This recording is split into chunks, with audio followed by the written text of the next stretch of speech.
Today, I'm going to be sharing with you my personal journey of developing type 2 diabetes and how I reversed it.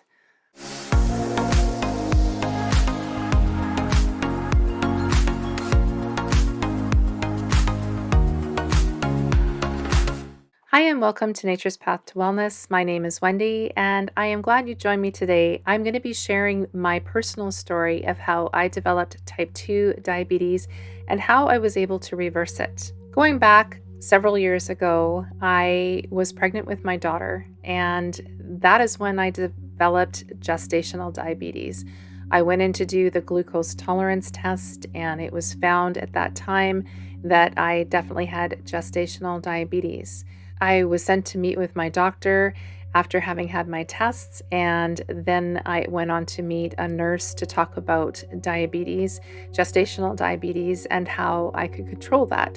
So at that time, I remember meeting with the diabetic nurse, and we went over my diet, and there really wasn't a lot of information given to me at that time. What I was eating, according to her, wasn't that bad. I was consuming, I remember I had an insatiable need to have a lot of milk at that time, and I don't drink dairy anymore. But during that time while I was pregnant, I could consume 3, 4, 5 glasses of milk a day. And it wasn't anybody there that told me that milk is full of sugar. And, there was a lot of other foods that were loaded with carbs and whatnot. And if you've been pregnant before, you can probably appreciate everything looks good and tasty at that time. And so there wasn't much that was told to me about what I should be eating and shouldn't be eating.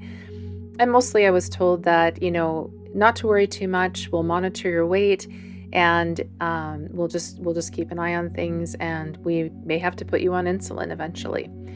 So some time went on, and I met with my family doctor again, and I had been monitoring my blood sugar levels, and it was determined at that time that I would need to be put on insulin.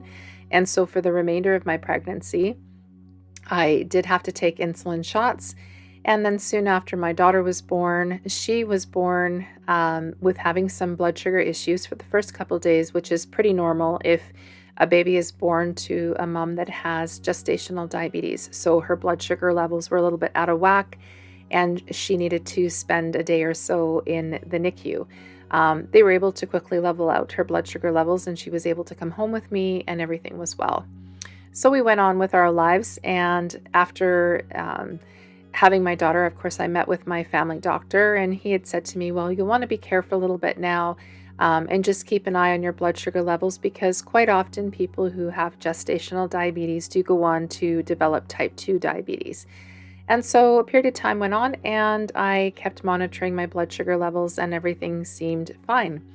So I pretty much carried on the way I was eating. Unfortunately, in the coming couple of years, my marriage ended up in divorce. I went through a domestic violence situation.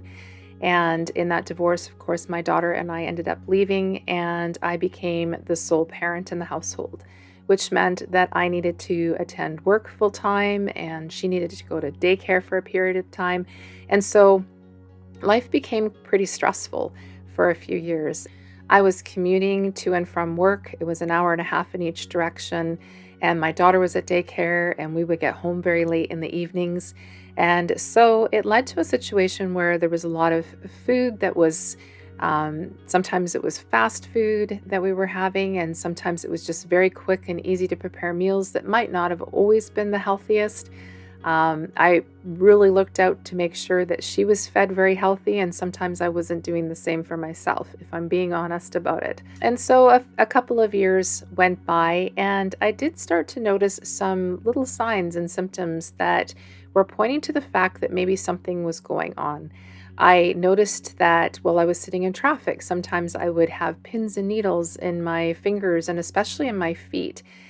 And I chalked it up to that time at that time to being, well, it was hot out. It was the summer. I was sitting in the car. I was driving. Probably just the pins and needles in my feet were due to that. And I ignored it for a period of time. And then I decided, after a few other symptoms that I developed, that it was probably time to go to the doctors and get things tested. So at that time, my A1C results came back, and I met with my doctor. And we talked about what the results were. And he said, well, it's not too bad. You've got a 7. And so, I think that's pretty good for now. We won't worry about things too much. And you can probably just carry on. You seem like you're okay. I don't think we can call it prediabetes or type 2 diabetes at this time.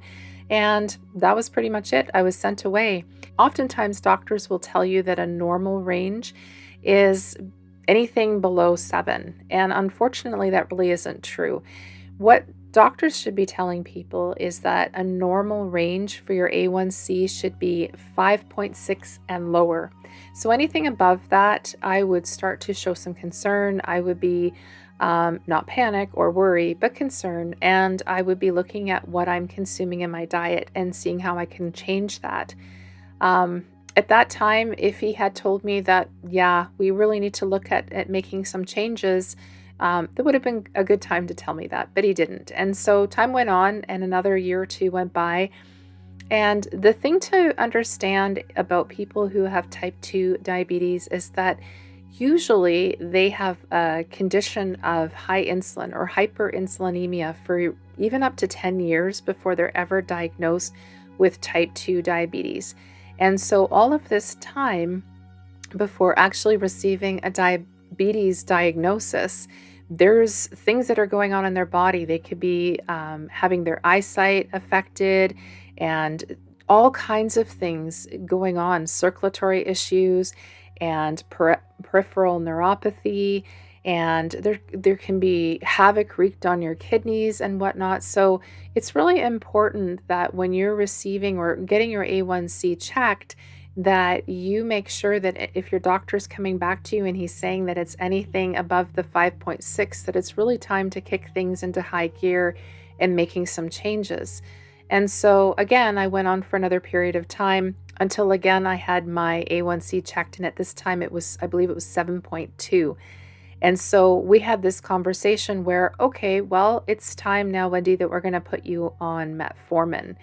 And at no time during that conversation with him did he sit down and tell me, listen, I think it's really a good time for you to consider making some changes to your diet immediately and cutting out carbs and added sugars and processed foods and all of that. Instead, we went right into the conversation about prescription for metformin. And of course, as somebody being diagnosed with diabetes, you feel a little bit panicked. I mean, at least I did, because I didn't know what that meant in terms of what the future meant for me. So now I have type 2 diabetes. What does this mean? Well, he was telling me about how metformin would be prescribed and that, I could pretty much keep my diet the same. There was no big panic to change things that I was eating. And pretty much we would match the metformin dose with what my blood sugars were doing. So if it came to a time where the metformin wasn't able to help me manage my blood sugar levels anymore, then we would just up the dose. And so, of course, the question came, well, what happens, when you keep upping the dose of the metformin? And he said, well, it's not to worry, really. We can keep upping the dose because, as he was telling me, diabetes, type 2 diabetes is chronic and progressive. So there's really nothing you can do about it. We'll just keep upping the dose. And then once your metformin levels, or the levels of metformin that you're taking are not able to manage your blood sugars any longer, then we'll simply put you on insulin. And I said to him, well, what happens when you go on insulin? And he says to me, well, when you go on insulin, that's pretty much it. You'll be on insulin for life. Wow. I've got to tell you how disappointing and disheartening it was to walk out of that doctor's office that day. And it was at that time that I decided that there absolutely had to be a better way to do things. There had to be some sort of fix for this. And so I began investigating and doing research and looking into how can people manage type 2 diabetes? Is it only manageable with medication? And after doing a little bit of investigating and researching, it became very quickly apparent to me that metformin wasn't the only answer, and certainly insulin wasn't going to be the only answer in being able to manage this type 2 diabetes diagnosis. And so I started to look at all of the different foods that I was having and how could I change. And What kind of things could I do with my diet? Through all of this research and investigation, I realized, of course, that there was absolutely going to be a way to manage this type 2 diabetes diagnosis without having to go on metformin and insulin. I decided not to fill my prescription. I decided that I wasn't going to take metformin. In fact, I was really quite concerned about some of the things I was reading about metformin, and I certainly did not want to end up taking insulin. I started to talk to people that were type 2 diabetics that I knew around me. And in fact, there was a lady who worked at my daughter's school at the time, and she had come to me one day because we had been talking about this diagnosis. And she said, I want to share something very exciting with you. She said, I have actually reversed my type 2 diabetes by completely changing my diet. And there was a number of things she had done. And she says, at first I went off my insulin. It took some time. This didn't happen in one day, but after several weeks, she was able to cut down her insulin. And eventually she was able to stop taking insulin under the direction of her doctor. Of course, this wasn't something she just did on her own. And she was able to also reduce the metformin that she was taking right to having no metformin. And so she was insulin and medication free within a couple of months, which was incredible to me. And so I decided to dig more and to, discover different ways to start eating.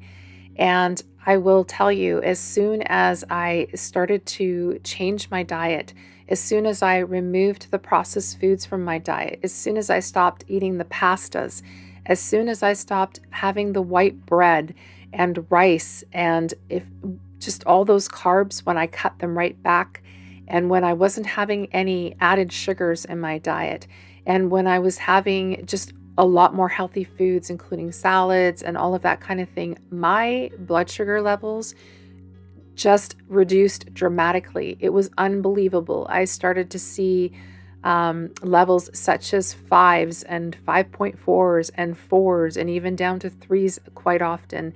And this was regular and every day, and I became quite excited. I did do the keto diet for quite a number of months as well, and I found that did help me immensely. Now, I'm not going to get into all of the different things about the keto diet. I have my thoughts on certain things to do with that diet, but I will say that initially, when I was needing to reduce my blood sugar, my blood glucose levels, that did help me immensely. I fell in love with eating salads, and I mean really healthy, nourishing, filling salads. And it became, became a way of life for me. And when I was able to fully go back to the doctor and to get my A1C levels checked again, and he was absolutely amazed at what my numbers were. And he couldn't believe that I was able to do this completely with diet and diet alone and little exercise. It was mostly about walking our dogs and whatnot at that time. But this was mostly as a result of the diet that I was consuming. And so I went for another A1C and another one A1C. And at that time, my levels were just down at like 5. And so he was incredibly surprised. And here, this was a different doctor, I will say, than the doctor that had originally diagnosed me because I had moved. But, I shared with him that it is absolutely possible that you can reverse type 2 diabetes with diet and diet alone. And so there was no metformin needed. There was no insulin needed. And of course, some of the things that I noticed, I had been experiencing diabetic neuropathy just before being diagnosed. That pins and needles sensation that I would have when I was sitting in my car and my feet were burning and there was the pins and needles. And I thought, oh, it's just because it was hot outside. No, that was definitely because of having type 2 diabetes. I noticed changes in my vision. My vision improved greatly. I noticed that even things like feeling anxiety and even anger and frustration that I'd feel all the time they'd stop. It was mostly something that I didn't experience anymore. And so all of these things were definite positive things that happened as soon as I was starting to change my diet. and the blood sugar levels, returned to the normal ranges that they should have been in. I slept better. I was not getting up in the middle of the night to go to the bathroom. And I'll tell you that when my blood sugar levels were, in the diabetic range, I was getting up 3 and 4 times in the middle of the night to go to the washroom. And of course, already having a busy life and everything I was doing, I wasn't getting enough sleep as it was. Oftentimes I'd get up at 4:30 in the morning to go to work, but couple that with going to bed at 11 o'clock and then getting up to go to the washroom a number of times, it didn't make for me getting much rest, which of course lowers your immune system. So all of these things came together at one time. Like I said, I was able to get rid of the diabetic neuropathy. I wasn't feeling that at all anymore. I was able to get a lot of that anger and frustration that I was feeling, probably from being tired and also from my blood sugar levels being too high. That was going. And so when my doctor was able to confirm with me that I had, in fact, reversed my type 2 diabetes, became very excited and I wanted to be able to share that with more people. I wanted people to be able to have hope that if they had received a diagnosis of diabetes, that it was not a death sentence. I wanted people to understand that they could reverse type 2 diabetes with diet and diet alone. But of course, a little exercise couldn't hurt. So I decided that I would return to school, and I went to school for the next 4 years, and I earned my nutritionist designation so that I could speak from not only experience, but from also a place of education. And so, this is my hope to be able to share with you that if you have received a diagnosis of type 2 diabetes, this isn't the end. This is not doom and gloom. In fact, it's a wake up call, and it is good that you've got a diagnosis and that you're able to have an opportunity now to be able to reverse it. And so I want to encourage you that if you are a person that is sitting there with that diagnosis, it doesn't mean that you're going to have to go on medication. It doesn't mean that this has to be chronic and progressive. It doesn't mean that you cannot reverse it. You most definitely can. And so by starting this channel, I want to be able to reach so many more people than just the one or two people that I meet. I am hoping that I can reach hundreds and thousands of people and be able to share not only my personal story, but stories of others who do overcome type 2 diabetes and go on to live healthy lives. I have a daughter that I want to be here for a very long time. I want to see her grow. I want to see her get married, and I want to see her have children so I can see my grandchildren. So it is important to me to maintain my health, as I am sure it is very important to you to maintain your health. So I do encourage you today that if this is you, there is hope. If this video has been helpful for you today, please do consider giving it a thumbs up. But more importantly, if you know somebody who has type 2 diabetes, please consider sharing the video with them and maybe inviting them to the channel so that they can learn more about type 2 diabetes, healthy eating, and all kinds of health and nutrition information. I thank you for watching, and I do look forward to seeing you again next time.